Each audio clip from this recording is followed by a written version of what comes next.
Moïse, et il répondit, me voici. Dieu dit, n'approche pas d'ici, ôte tes souliers de tes pieds, car le lieu sur lequel tu te tiens est une terre sainte. Et il ajouta, verset 6, je suis le Dieu de ton père, le Dieu d'Abraham, le Dieu d'Isaac et le Dieu de Jacob. Moïse se cacha le visage car il craignait de regarder Dieu. L'Éternel dit, j'ai vu la souffrance de mon peuple. Il dit, j'ai vu. La première fois, il dit, j'ai entendu. Il y a une différence entre entendre et voir. Voir est une situation dans laquelle Dieu s'élève pour observer une colère, une manifestation. On peut entendre sans voir. Voir, j'ai quoi? J'ai vu. Dieu a vu. Ça veut dire que dans une manifestation divine, il faut que Dieu voie d'abord les langues d'un peuple. Il faut qu'il voie la détermination d'un peuple, la détermination d'un homme, d'une femme. Dieu a besoin d'êtres et de femmes qui sont capables de s'élever pour leur peuple. Continue. De mon peuple qui est en Égypte, et j'ai entendu les cris que lui font pousser ses oppresseurs, car je connais ses douleurs. J'ai entendu les cris que lui font pousser ses oppresseurs. Ici, nous parlons des cris.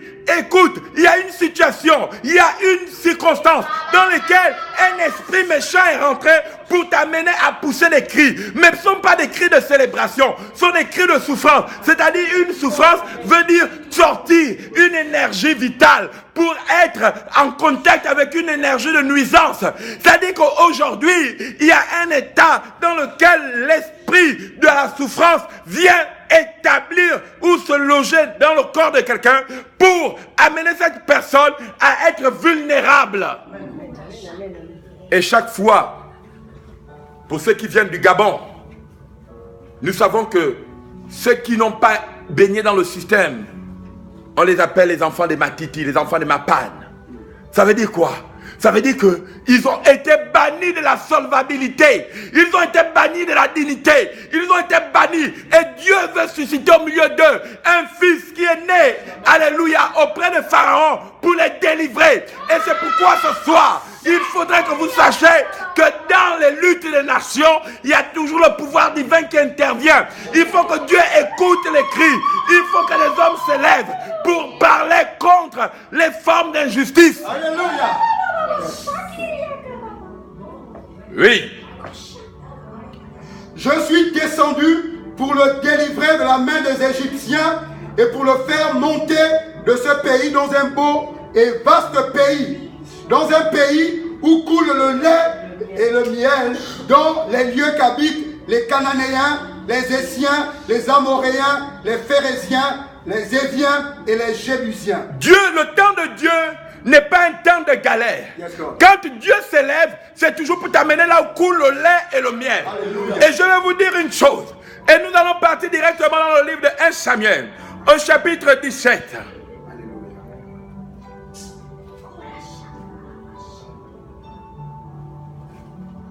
Alléluia. Alléluia.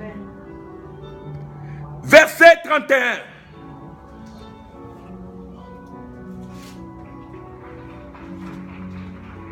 Alléluia. Amen. 1 Samuel chapitre 17. Lorsque nous allons lire le chapitre 17, nous allons voir quelque chose. Alléluia. Amen. Alléluia. Amen. Alléluia. Amen. Verset 23, tu lis du verset 23 au verset 36. Rapidement. Alléluia, Père Saint, dis-nous pas ta parole, car ta parole est la vérité. Tandis qu'il parlait avec eux, voici le Philistin de Gath. Voici le Philistin de Gath. L'impie, oui. Nommé Goliath. Il y a des Goliaths au Gabon. Il y a un Goliath dans la vie des Gabonais. Ce Goliath est en train d'enlever les hommes. Il est en train de détruire. Et personne, aucun parmi le peuple a peur. Les pères qui ont fui. Avec qui on va laisser Goliath? Oui. S'avança entre les deux armées, hors des rangs des Philistins. Il tint les mêmes discours que précédemment et David les entendit. À la vue de cet homme, tous ceux d'Israël s'enfuirent devant lui et furent saisis d'une grande crainte. La Bible dit, ceux d'Israël, tu peux avoir des promesses, tu peux vivre dans un pays et ne pas être capable de pouvoir protéger ces promesses à la vue des paroles de ton ennemi. Parce que l'ennemi sait que c'est par l'intimidation qu'il va être ton maître. C'est par la peur qu'il va se rendre maître de ta vie. Parce qu'il sait qu'il a travaillé pour affaiblir les hommes dans ce pays. Lorsque les hommes n'ont pas grandi, malgré leur âge avancé, ils sont des enfants devant l'ennemi.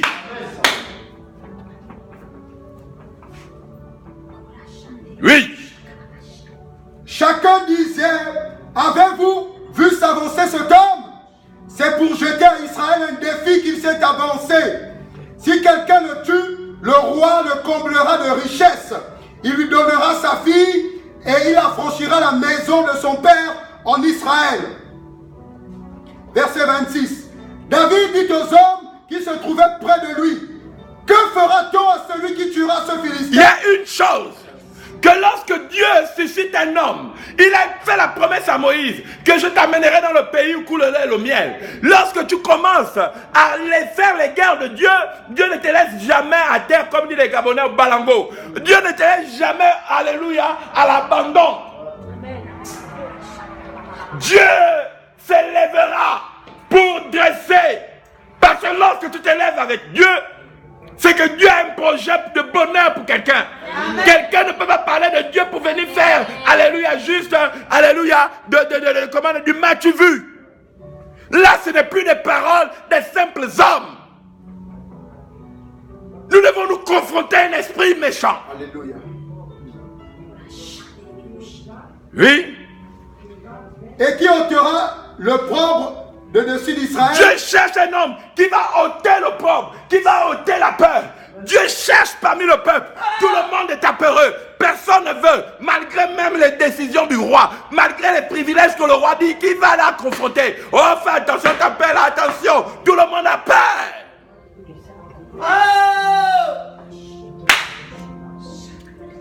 Oui. Qui est donc ce Philistin, cet incirconcis, pour insulter l'armée du Dieu vivant? Le peuple répétant les mêmes choses lui dit, c'est ainsi que l'on fera à celui qui le tuera. Eliab, son frère aîné, verset 28, qui l'avait entendu parler à ce... Il y a des hommes qui ont peur de ton élévation. Il y a des gens qui vont t'appeler, oh, dans la famille, il y a des Eliab. Attention, ne deviens pas grand. Sois toujours un enfant. Quand tu as dit de parler de cet homme-là, tu ne sais pas qui va nous tuer. Ah, bien aimé. Écoutez, laissez-moi vous dire. L'archange Michael a eu la victoire au ciel parce que Jésus n'était pas mort. La Bible dit que la victoire que l'archange Michael a eu au ciel parce qu'il y a d'abord eu le sang qui a été versé. Si ton sang peut couler pour donner la victoire des multitudes, la Bible dit qu'ils l'ont vaincu à cause du sang de l'agneau. Il y a des gens qui disent qu'il y a déjà eu trop de morts. Vous pensez que les morts du Gabon sont nés seulement à l'époque, à la crise post-électorale, depuis longtemps. On a montré aux Gabonais, aux yeux du monde. Vous avez vu des jeunes filles avec des bâtons, alléluia, enfouis dans leurs organes, livrés publiquement, les têtes des hommes. Donc ce système, vous voyez, quand vous voyez ça, c'est que le démon a déjà dit, vous les Gabonais, je vais vous tuer, je vais vous broyer. C'est pourquoi il nous faut des hommes, des gens grands, pas grands dans la chair, mais des hommes d'esprit, pas les religieux. Nous avons écouté la religion, écoutez, David n'était pas un religieux, c'était un homme d'esprit. Amen, amen, amen, amen. Moi, je n'ai pas besoin de la religion pour parler de Dieu. Ce soir, il y a une dimension de puissance. On va terminer, on va conclure. Qu'il avait entendu parler à ces hommes qui enflammaient de colère contre David. Et il dit, pourquoi es-tu descendu et à qui as-tu laissé ce peu de brebis dans le Il y a désert. des gens qui pensent que tu dois seulement dans le désert. Tu dois seulement être là pour faire l'élevage. Être un enfant toute ta vie. Tu as quel âge? Écoutez. Est-ce que vous savez à quel âge Salomon a pris le trône? Salomon a pris le trône, il avait que 12 ans. Parce que il était l'un des plus jeunes de ses fils, de David. Mais quand Salomon prend le trône, Salomon est préparé pour vaincre l'adversaire. David a pris le trône. À cet âge, David avait 17 ans. Lorsqu'il va battre Goliath, le Gabon n'a pas besoin des gens qui sont peureux. Amen. Nos pères ont eu tellement peur qu'il y a eu un génocide. On n'a pas pu se multiplier. Et nous allons répéter les mêmes choses avec les mêmes religieux qui nous ont prêché, gardé pendant des années dans des églises où même des femmes n'ont pas eu de mari, ni fait des enfants. Ils sont rentrés là-bas à 17 ans, ils sont sortis là-bas 60 ans, sans femme, sans mari, sans enfant, rien. Continue à aller te faire embobiner. L'Esprit de Dieu. Vous savez ce que David a donné? Il a donné son courage à Dieu. Oui. Déterminé. À un moment donné, quand vous êtes avec Dieu, votre vie vous incombe peu. Quand vous savez que vous êtes avec Dieu. Amen. Continuez cette phrase à passer, c'est avec ça que je vais conclure. Qui est-il pour insulter l'armée de Dieu? Qui est-il? Le problème, est-ce que vous savez qui vous êtes? Est-ce que vous savez que vous êtes l'armée? Une armée qui a peur n'est plus l'armée de Dieu. Oui. Je connais ton orgueil et la malice de ton cœur. Voilà comment les gens vous jugent. Quand vous êtes puissant, les gens commencent à dire, oh, c'est un orgueil. Vous savez, cet homme de Dieu là, pour qui il se prend? Il faut respecter les autorités. La Bible dit, une autorité injuste qui est respectée, c'est pouvoir multiplier, proliférer la méchanceté. Quand tu respectes une autorité injuste, tu prolifères la méchanceté. Je ne peux jamais avoir du respect. Je n'éprouve, alléluia, que le combat contre une autorité injuste. Je cherche à le combattre toute ma vie.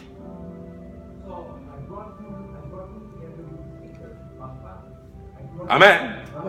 Amen. Amen. Amen. Vous pensez que les Américains sont devenus un grand État parce qu'ils ont accepté que l'Angleterre décide pour eux? Continuez. C'est pour voir la bataille que tu es descendu. David répondit, qu'ai-je donc fait? Ne puis-je pas parler ainsi? Et il se détourna de lui. Il y a des gens pour qui tu dois te détourner ce soir. Amen. Des gens qui t'appellent, tu dis non, ne m'appelle plus si c'est pour me parler de ça. Oui, ma vie n'est pas faite pour cautionner le mal. Je me détourne de toi à partir d'aujourd'hui. Oublie-moi. Amen. Parce que dans des circonstances comme ça, il faut des hommes qui effraient l'ennemi. C'est comme tu prends un avocat, maintenant il va au tribunal, il dit qu'il ne veut plus te défendre. Tu crois que tu vas gagner le procès? Il ne veut plus parler alors que son rôle c'est de parler.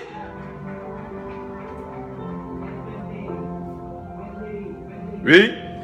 Pour s'adresser à un autre et fit les mêmes questions, le peuple lui répondit comme la première fois. Verset 31. Lorsqu'on eut entendu les paroles prononcées par David, on les répéta devant Saül, qui le fit chercher. David dit à Saül que personne ne se décourage à cause de ce Philistin.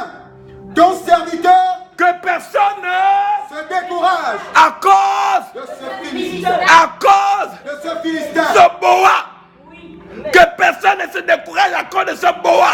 Amen. Ce serpent venu d'ailleurs pour venir insulter l'armée de Dieu, le peuple souverain. Oui. Ton serviteur ira se battre avec lui. Verset 33. Il y a des hommes qui mènent une bagarre spirituelle avec des esprits. Amen, amen, amen. Ce soir, dans ta famille, là où tu es, tu mènes une bagarre contre le boa. Oui. Saül dit à David, tu ne peux pas aller te battre avec ce Philistin car tu es un enfant. Et il est un homme de guerre dès sa jeunesse. Vous voyez, même le roi savait que les enfants ne savaient pas, mais ce qu'il ne savait pas, c'est que Dieu fonde sa gloire avec des gens qui n'ont pas de titre, avec des gens qui n'ont pas de titre, avec des gens qui n'ont pas une distinction, des députés, des sénateurs. C'est là où Dieu agit. Il prend un petit noyau. Parfois, vous pensez que vous êtes petit, mais c'est là où Dieu veut travailler. Amen. C'est pourquoi il ne faut pas que